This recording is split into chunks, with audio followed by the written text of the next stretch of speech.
नमस्कार साथियों, स्वागत है आप सभी लोगों का बिहार उत्कर्ष के इस यूट्यूब चैनल पर। और मैं आप सभी लोगों के सामने हाजिर हूँ लेकर एक वेरी इंपॉर्टेंट सेशन। और आप सभी लोग जानते हैं कि बिहार पुलिस कांस्टेबल के लिए हर रोज 10 इंपॉर्टेंट क्वेश्चंस जो हैं वो मैं आप लोगों को करा रही हूँ। और उसी के नेक्स्ट सीरीज में हम लोग आगे आज यहाँ पर बढ़ रहे हैं। तो आप सभी लोगों का बहुत बहुत स्वागत है। जल्दी से शेयर कर दीजिए इस सेशन को अपने सभी साथियों के बीच में। बढ़ते हैं आज के पहले क्वेश्चन की तरफ। ठीक है, आपके बिहार पुलिस कांस्टेबल में बॉटनी वाला पार्ट भी है। और जब बॉटनी वाले पार्ट के बारे में हम लोग पढ़ते हैं तो हम किसी भी पौधे के फूल, फल, जड़, है ना, पत्ती, परागण की क्रिया या फिर जनन, ये सब चीजें जो है वो वहां पर हम लोगों को पढ़नी है। तो यहाँ पर क्वेश्चन आपसे पूछा जा रहा है कि हवा से परागण के लिए प्रयोग किया जाता है, इनमें से कौन सी टर्म ऐसी है जिस टर्म को हवा द्वारा परागण के लिए क्या किया जाता है, प्रयोग यहाँ पर किया जाता है। तो हम सब लोगों को यहाँ पर याद रखना है कि परागण को, जहां भी परागण शब्द आ जाए ना, ध्यान रखना लास्ट में क्या लगा हुआ होना चाहिए, फिली लगा हुआ होना चाहिए। ठीक है, परागण के बहुत सारे मेथड होते हैं। हवा द्वारा परागण, है ना, कीट द्वारा परागण, पक्षी द्वारा परागण। ठीक है, तो यहाँ पर लास्ट में क्या लगा होना चाहिए, फिली। जिसके लास्ट में फिली लगा हुआ है इसका मतलब वो परागण की कोई एक क्या है, प्रक्रिया है। ठीक है, तो यहाँ पर फिली दो में ही लगा हुआ है, एक एनिमोफिली और एक एंडोफिली। तो एंडोफिली जो है वो हवा द्वारा परागण होता है, और एनिमोफिली की अगर हम लोग बात करें तो अगर किसी जंतु द्वारा परागण की क्रिया हो रही है तो उसे एनिमोफिली यहाँ पर बोला जाता है। मानव शरीर में सबसे लंबे नस जो है वो नस यहाँ पर कौन सी है? नस यानी नस को हम लोग जनरली सामान्य भाषा में क्या बोल देते हैं, वेन भी हम लोग यहाँ पर बोल देते हैं। ठीक है, तो ये जो नस है, ये नस सबसे लंबी, लार्जेस्ट जो है वो लार्जेस्ट आपसे पूछी जा रही है इन टर्म्स ऑफ लेंथ। तो सेफेनोस नस जो होती है ये हमारे शरीर के सबसे लंबी क्या कहलाती है, नव या नस यहाँ पर कहलाती है। पक्षियों द्वारा की जाने वाले परागण की प्रक्रिया को किस नाम से क्या किया जाता है, जाना जाता है? अब मैंने आप लोगों को बोला था कि परागण का मतलब जो है वो क्या होता है। अब परागण होता क्या है, देखो आपको पता है कि एक पुष्प में नर और मादा जायंग होते हैं। तो पुष्प में जो नर अंग होता है जिसे पुंकेसर हम लोग कहते हैं, वहां से जो परागकण होते हैं वो परागकण हवा द्वारा, पानी द्वारा, कीटों द्वारा, पक्षियों द्वारा मादा जो है उस मादा के जो जननांग होते हैं वहां तक पहुंचाए जाते हैं। यानी जो वर्तिकाग्र होता है उस वर्तिकाग्र तक वो जायंग लेके जाते हैं। तो ये क्रिया जो है ये क्या कहलाती है, ये परागण कहलाती है। तो मैंने कहा था परागण का मतलब लास्ट में फिली लगा होना चाहिए।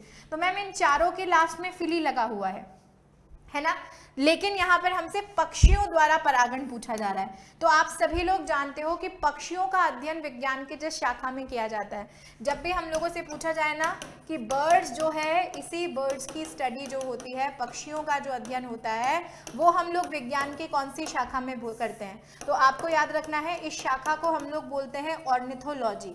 और भारत में पक्षी विज्ञान का जनक किसे कहा जाता है? डॉक्टर सलीम अली। तो ऑर्निथोलॉजी यानी ऑर्नी वर्ड जहां पर भी आ जाए इसका मतलब पक्षियों की बात हो रही है। तो ऑर्नियोफिली पक्षियों के द्वारा, एंटोफिली जो है वो आप सभी लोग जानते हैं, एंट जो है वो कीट बोलते हैं, तो कीटों द्वारा जो परागण होता है उसे एंटोफिली। हाइड्रोफिली मतलब जल द्वारा परागण जो होता है वो क्या होता है, यहाँ पर आपके पास हाइड्रोफिली यहाँ पर हो जाएगा। नेक्स्ट क्वेश्चन आप लोगों के सामने है, मछली से प्राप्त होने वाला कॉड लिवर तेल जो है वो किस विटामिन से क्या होता है, समृद्ध होता है?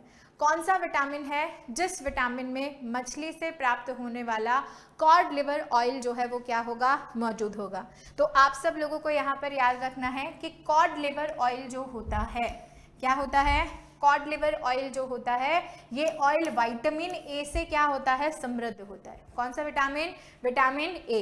विटामिन ए जिसे हम लोग क्या बोलते हैं, जिसे हम लोग रेटिनॉल यहाँ पर बोलते हैं। और रेटिनॉल बोलने के साथ साथ ही अगर हम लोग यहाँ पर बात करें तो ये विटामिन जो है वो हमारी आंखों के लिए क्या होता है, अच्छा होता है।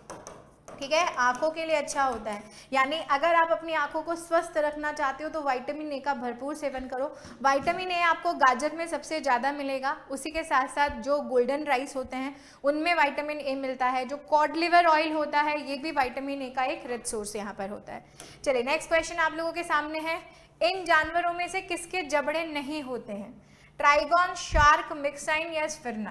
तो आपको याद रखना है ट्राइगॉन का भी जबड़ा होता है, शार्क में भी जबड़ा होता है, स्फिरना जो है उसमें भी जबड़ा होता है, लेकिन मिक्साइन जो होता है उस मिक्साइन के मुंह में क्या नहीं होते, जबड़े जो है वो जबड़े नहीं पाए जाते हैं, जॉज प्रेजेंट नहीं होते हैं। प्रत्येक गर्म वस्तु से निम्न में से किसका उत्सर्जन होता है? वेरी गुड, ठीक है। कोई भी एक हॉट एलिमेंट है, सपोज ये जो है ये कोई एक बर्तन है, इसके अंदर पानी जो है वो पानी भरा हुआ है, तो अगर ये पानी जो है वो पानी क्या है, गर्म है, तो मैम ये यूटेंसिल भी क्या होगा, गर्म होगा, ठीक है। तो जब भी कोई गर्म वस्तु होती है, कोई हीटेड एलिमेंट हमारे पास यहाँ पर होता है, तो उसमें से एक्सक्रीशन किसका होता है? क्या वहाँ से एक्सरेज निकलती हैं? क्या वहाँ से विजिबल रेज निकलती हैं? क्या वहाँ से अवरक्त तरंगें निकलती हैं? या अल्ट्रावायलेट रेज या पराबैंगनी तरंगों का उत्सर्जन यहाँ पर होता है?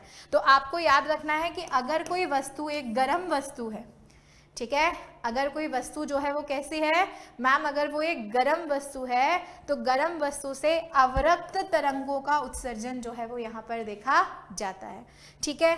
नेक्स्ट क्वेश्चन, निम्न में से कौन सा विकल्प सहसंयोजक यौगिक का गुण नहीं है? सहसंयोजक यौगिक जिसे हम लोग बोलते हैं कोवलेंट कंपाउंड, और कोवलेंट कंपाउंड जो होते हैं या यौगिक जो होते हैं वो दो तत्वों से या दो से अधिक तत्वों से मिलकर बने होते हैं। तो हम ऐसे यौगिकों को कोवलेंट कंपाउंड कहते हैं जो दो से अधिक तत्वों से मिलकर भी बने हैं, प्लस उन तत्वों के बीच में जो जुड़ने का स्थान यानी जो बंध है वो एक सहसंयोजक बंध है, ठीक है। तो क्या ये ऊष्मा और विद्युत के दुर्बल चालक होते हैं? क्या इनका निम्न गलनांक और क्वथनांक होता है? क्या इनका उच्च गलनांक और क्वथनांक होता है? या जल में अविलेय और कार्बनिक विलायकों में विलय होते हैं? तो देखो हमसे पूछा जा रहा है कौन सा गुण नहीं है, कौन सा गुण जो है वो गुण यहाँ पर नहीं है। तो आप लोगों को याद रखना है कि जितने भी सहसंयोजक यौगिक होते हैं, कोवलेंट कंपाउंड्स होते हैं जो आपस में कोवलेंट बॉन्ड से यहाँ पर जुड़े रहते हैं, उन सभी कोवलेंट कंपाउंड्स में मेल्टिंग पॉइंट भी हाई होता है और बॉइलिंग पॉइंट भी क्या होता है मैम, हाई होता है, ठीक है। उसमें हाई मेल्टिंग और हाई बॉइलिंग पॉइंट जो है वो क्या होता है, देखा जाता है। चलिए आगे बढ़ते हैं। नेक्स्ट क्वेश्चन, निम्नलिखित में से किसका पीएच मान जो है वो 7 होता है? निम्नलिखित में से किसका जो है वो किसका पीएच मान 7 यहाँ पर होता है? शुद्ध जल का, H2SO4 का, सोडियम कार्बोनेट का, या HCl जो है उस HCl का? तो मैम हमको पता है H2SO4 जो है वो अम्लीय है, सोडियम कार्बोनेट जो है वो क्या होता है मैम, एक लवण यहाँ पर होता है, HCl जो है वो HCl भी एक अम्ल है। But when we are talking about the pure water, शुद्ध जल किसे कहते हैं मैम? शुद्ध जल जो है वो शुद्ध जल कहा जाता है वर्षा के जल को। या मैं अगर आपसे कहूँ कि शुद्ध जल क्या है, जो भाप है ना, आप पानी को गर्म कर रहे हो और गर्म करने पर जो भाप बन रही है वही भाप तो बादलों में जा रही है, उसी का तो संघनन हो रहा है, और संघनन होने के बाद वही तो बारिश के रूप में नीचे गिर के आ रही है। तो शुद्ध जल जो है वो शुद्ध जल वर्षा के जल को कहा जाता है, या फिर हम लोग जो वाटर वेपर होता है उसे भी प्योर वाटर जो है वो यहाँ पर बोल सकते हैं, ठीक है। चलिए नेक्स्ट, कौन सा बंध पानी के अणु के भीतर परमाणुओं को बांधकर जो है वो रखता है?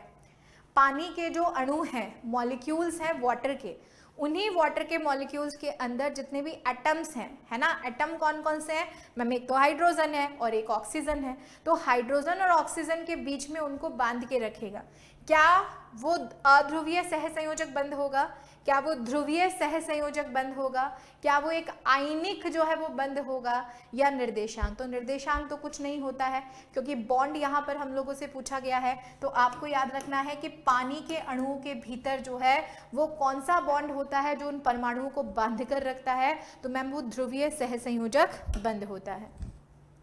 क्वेटी कीबोर्ड का आविष्कार जो है वो यहाँ पर पूछा जा रहा है। ये एक डिफरेंट टाइप का कीबोर्ड है जो नॉर्मल कीबोर्ड से बिल्कुल जो है वो क्या होता है, अलग होता है, और जो हाईटेक कंप्यूटर्स होते हैं उनके साथ इसे क्या किया जाता है, यूज किया जाता है। तो क्वेटी कीबोर्ड का आविष्कार, एक बार ये प्रश्न जो है, क्योंकि साइंस में साइंस एंड टेक्नोलॉजी वाला पार्ट भी होता है, तो एक बार ये प्रश्न एग्जाम में क्या किया गया था, पूछा गया था। आपको याद रखना है क्रिस्टोफर सॉलिश, ठीक है, कौन? क्रिस्टोफर सॉलिश। और यही क्रिस्टोफर सॉलिश एक वैज्ञानिक थे जिन्होंने इसी क्वेटी कीबोर्ड का क्या किया था, आविष्कार यहाँ पर किया था, ठीक है। चलिए, तो ये थे हमारे आज के 10 मोस्ट इंपॉर्टेंट क्वेश्चंस जो आप लोगों के बिहार पुलिस कांस्टेबल की परीक्षा में रामबाण साबित होने वाले हैं और आपको एक सही दिशा यहाँ पर देने वाले हैं। ऐसे ही बहुत लाजवाब प्रश्नों के साथ मैं आने वाले सेशंस में भी आप सभी लोगों से मिलती रहूंगी। तो सिर्फ 10 मिनट जो है वो 10 मिनट का सेशन मैं आपका लेती हूँ, बहुत ज़्यादा समय आपको खर्च नहीं करना है, लेकिन इस 10 मिनट के रिविजन से कुछ प्रश्न, कुछ नहीं 10 प्रश्न आपके माइंड में जरूर रोज क्लियर होंगे। तो इस सेशन से जरूर जुड़िए, रोज जो है वो रोज आपको चैनल पर ये सेशन जरूर मिलेगा। Thank you so much, goodbye, take care बच्चों।